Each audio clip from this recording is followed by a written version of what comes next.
Hello guys, तो आज हमारा टॉपिक है electrostatic force due to continuous charge distribution. अब इसमें हम क्या पढ़ने वाले हैं। Basically continuous charge distribution means जब हमारे पास चार्ज एक रीजन में हो और वो क्लोजली स्पेस्ड हो, और उसमें हम इलेक्ट्रोस्टैटिक फोर्स देखेंगे, यानी कि force in the stationary charge. जो मतलब हमारे पास चार्ज है वो स्टेशनरी है, वो चल नहीं रहा है, उसमें हम कॉन्टिन्यूस चार्ज डिस्ट्रीब्यूशन देखेंगे कि कॉन्टिन्यूस चार्ज डिस्ट्रीब्यूशन के कारण हमारे पास कौन सी फोर्स लगेगी on the charge Q not. हम मान के चलेंगे कि क्यू नॉट हमारे पास स्टेशनरी चार्ज है और हम कॉन्टिन्यूस चार्ज डिस्ट्रीब्यूशन लेंगे, यानी कि हम एक लाइन पर या एक एरिया में या एक वॉल्यूम में हम एक कॉन्टिन्यूस चार्ज डिस्ट्रीब्यूशन लेंगे। बेसिकली हम चार्ज को क्लोजली स्पेस्ड रखेंगे और इसमें हम उसके कारण फोर्स देखेंगे कि इन सब के कारण क्यू नॉट चार्ज पर क्या फोर्स लगेगी। The region in which charges are closely spaced is said to have continuous charge distribution of charge.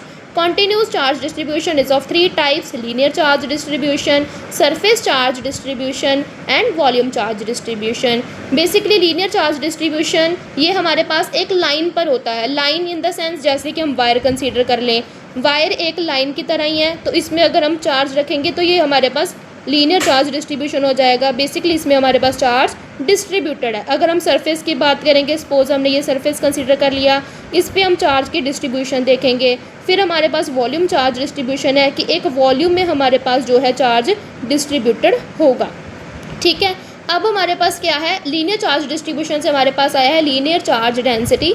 Linear charge density को हम लैम्डा से डिनोट करते हैं। Lambda is equals to d q by d l. Basically हमारे पास ये होता है चार्ज पर यूनिट लेंथ, और हम इसमें स्मॉल डी क्यू और स्मॉल चार्ज ले रहे हैं और स्मॉल लेंथ ले रहे हैं, और इसके ऐसा यूनिट होता है कूलम पर मीटर, क्योंकि चार्ज का होता है कूलम और लेंथ का होता है मीटर, तो this is coulomb per metre. अब हमारे पास इलेक्ट्रोस्टैटिक फोर्स कितनी आएगी due to the linear charge distribution is given by, ये फोर्स आएगा हमारे पास Q naught by 4 pi epsilon naught lambda D L by R naught का स्क्वायर और आर नॉट का वेक्टर। देखिए हमारे पास ओ ओरिजिन है, एक्स हमारे पास इधर एक्स एक्सिस दिया हुआ है, इधर वाई एक्सिस है। अब हमारे पास ये एक वायर कंसीडर कर लो, वायर पर हमने लीनियर चार्ज डिस्ट्रीब्यूशन करी है। बेसिकली चार्ज डिस्ट्रीब्यूटेड है इस वायर पर और इसकी लेंथ है डी एल, और ये हमारे पास क्यू नॉट चार्ज है। अब हमने देखना है कि क्यू नॉट चार्ज पर कितनी फोर्स लगेगी ड्यू टू दिस वायर, और हमारे पास इस वायर का और क्यू नॉट चार्ज का जो हमारे पास डिस्टेंस है दैट इज़ आर नॉट, और ओरिजिन से जो हमारे पास वायर का जो डिस्टेंस है दैट इज़ आर डैश, और ओरिजिन से जो क्यू नॉट का डिस्टेंस है दैट इज़ आर।